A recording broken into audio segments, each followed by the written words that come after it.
Freemasonry is one of the most enduring conspiracies in American history. From the streets of Washington, D.C. to the symbols pressed into our currency, a theory persists that the U.S. was not just founded by political revolutionaries, but by a shadowy fraternal network, the Freemasons.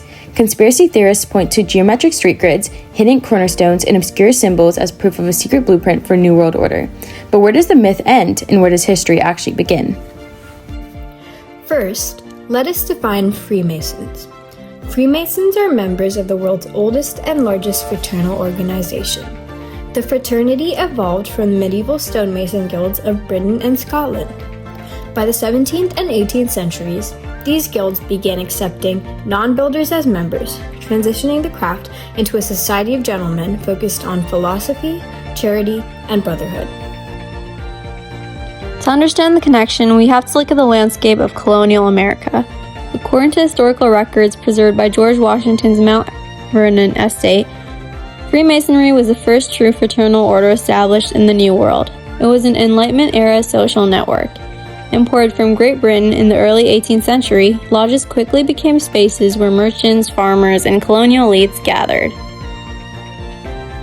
But why the secrecy?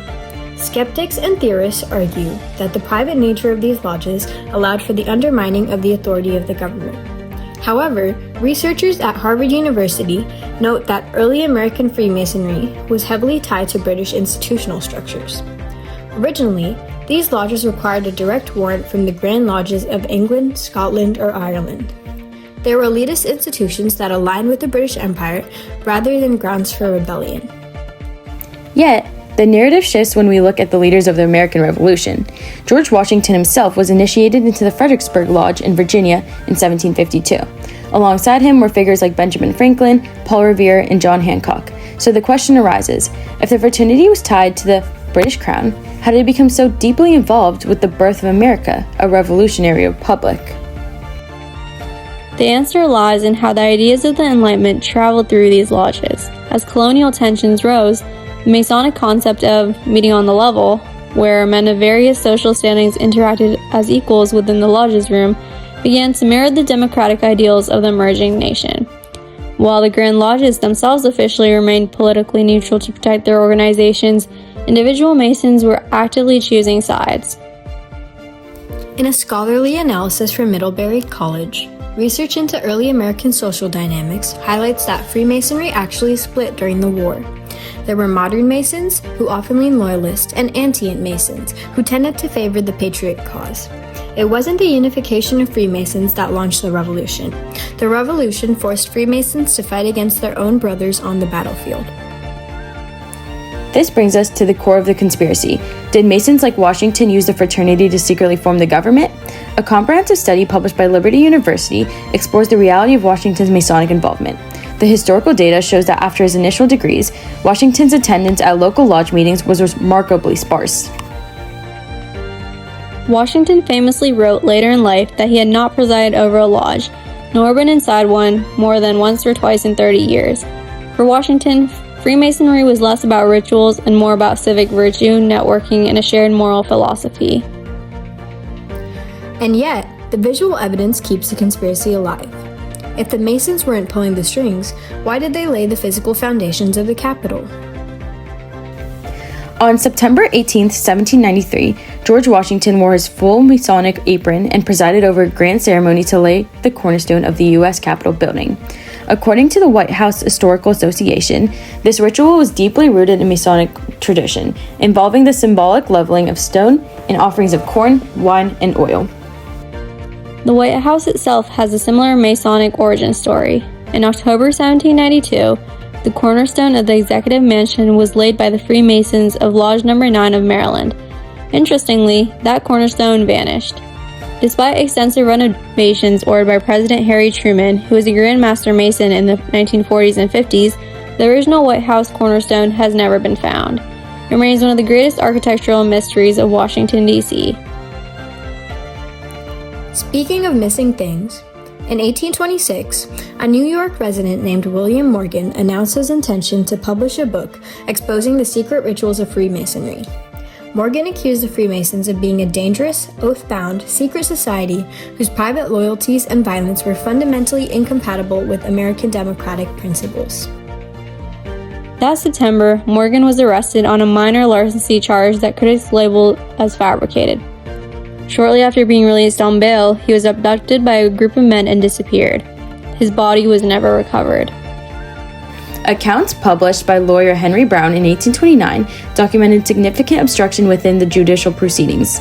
Witnesses refused to cooperate, and the light sentences led to public conclusion that the justice system was protecting its own members. This affair directly fueled theories. It provided historical evidence that a shadowy, elite network existed, operated above the law, and was capable of undermining democratic institutions. Conspiracy theorists use these events, along with Pierre Lafont's urban design for DC, to argue that the Capitol is mapped out with Masonic symbols like the compass and square, or even pentagrams. Specific research published in the ASCE Journal of Urban Planning and Development points out that Lafont's design was inspired by European Baroque styles, specifically Versailles. We believe that the Masonic symbols that are mapped into the city are the result of confirmation bias, which is when researchers connect lines on a map to see what you want to see. The same applies to the Great Seal and the dollar bill. The Eye of Providence was a common Christian symbol for God's watchfulness during the Renaissance and Enlightenment. Charles Thomson, the non-Mason who designed the final seal, used it to symbolize divine providence favoring the American cause. It wasn't adopted as an official Masonic symbol until after it appeared on the Great Seal in 1935. This is important to address because misinterpretations of the ancient symbols, like pyramids or the Temple of Solomon, and dark Masonic blood oaths have historically led groups to alleged Satan worship, which only escalates the public's image of Freemasons planning for world domination. So why does the conspiracy survive? The Harvard University Historical Analysis suggests that the myth grew out of the French Revolution. In the late 1790s, books like John Robinson's Proofs of a Conspiracy popularized the idea that a hidden group, the Illuminati, had infiltrated Freemasonry to overthrow governments. This moral panic crossed the Atlantic and fueled America's own anti-Masonic movement in the 1820s, which even resulted in a new third political party. We tend to look for grand designs to explain complex periods in history. It is simply more comforting to imagine that America was carefully orchestrated by a brilliant, enlightened elite than to accept the messy, uncertain reality of the Revolutionary War and its aftermath.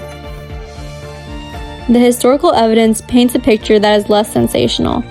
Freemasonry didn't design America through some secretive master plan. Instead, the country's founders simply wove the leading ideas of their time, reason, liberty, and civic duty, into both their fraternity and the new republic. The symbols they left behind aren't clues to a hidden plot. They are the legacy of a generation dedicated to building a lasting foundation. Pop culture and novels like The Lost Symbol by Dan Brown have popularized and mythologized Freemasonry. In his book, he suggested that Freemasonry is fundamentally an institution dedicated to the pursuit of human enlightenment and the preservation of universal truth. In our modern day, behind closed doors, the reality of the fraternity is far more grounded. Modern lodges focus on 3 core pillars to provide community service and charity work. The real history of Freemasonry isn't a secret master plan, but a reflection of the Enlightenment ideas that built our country. Ultimately, their symbols aren't clues to an American conspiracy. They're just the blueprints of a nation built on reason, liberty, and civic duty.